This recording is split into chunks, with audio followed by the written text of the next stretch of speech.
Good morning, everyone. Today is Thursday and we are going to be visiting a castle, Mirimont Castle to be exact. Come on, Arya.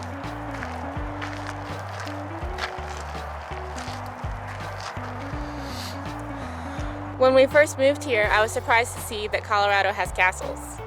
I suppose they're not like the castles in England or Germany or anything, but the fact they exist in the United States at all was totally surprising to me. Oreo, come on, come on. In January 2020, Jacob and I stayed at Glen Eyre Castle for our anniversary, which was an absolute joy. That one is larger than Mirimont Castle and has extensive grounds. You can go hiking on trails and it actually leads right into the Garden of the Gods. Mirimont Castle is kind of squeezed into the middle of Manitou Springs, so I'm curious to see what it's all about.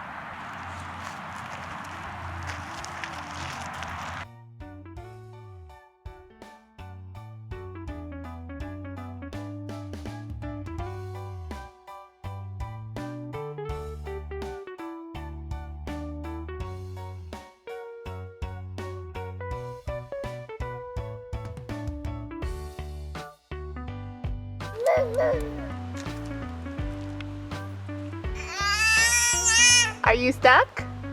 Can you stand up?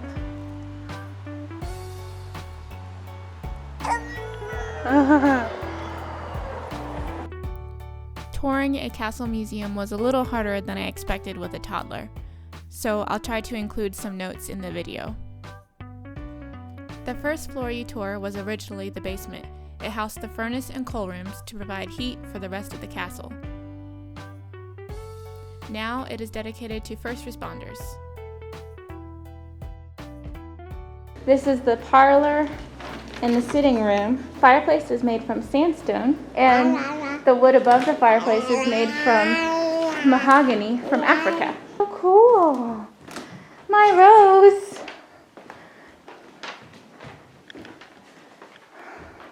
Oh, this is really neat. Here's a chapel inside the castle, Jubal. Own private chapel. Can you go up the stairs, Mai? You gonna climb the castle?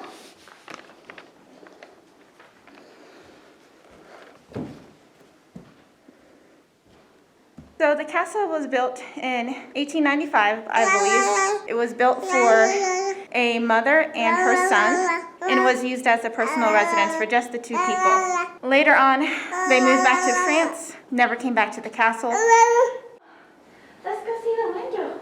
What's down here? And the castle was going to be torn down, but the residents of Manitou Springs, let's let this little girl go. The residents of Manitou Springs decided they didn't want that to happen, and they raised $65,000 in order to save the castle. Now the castle is worth millions of dollars.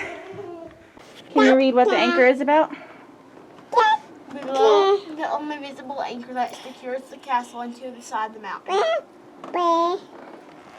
So the castle is built into the mountain, and that anchor is part of what holds it together, or holds it into the side of the mountain.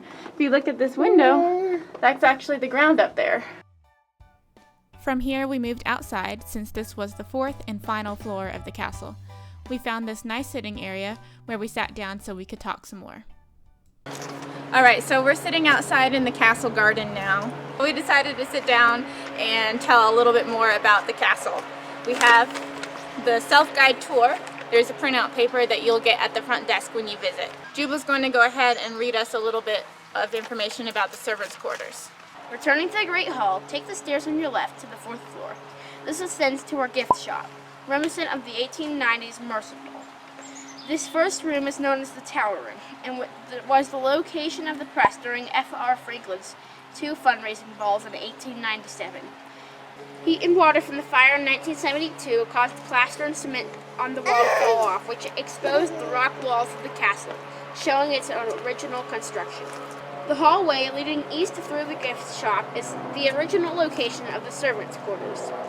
During the Franklin era, during this time, servants' quarters were not considered living space, were not on the building plans, therefore were not taxed.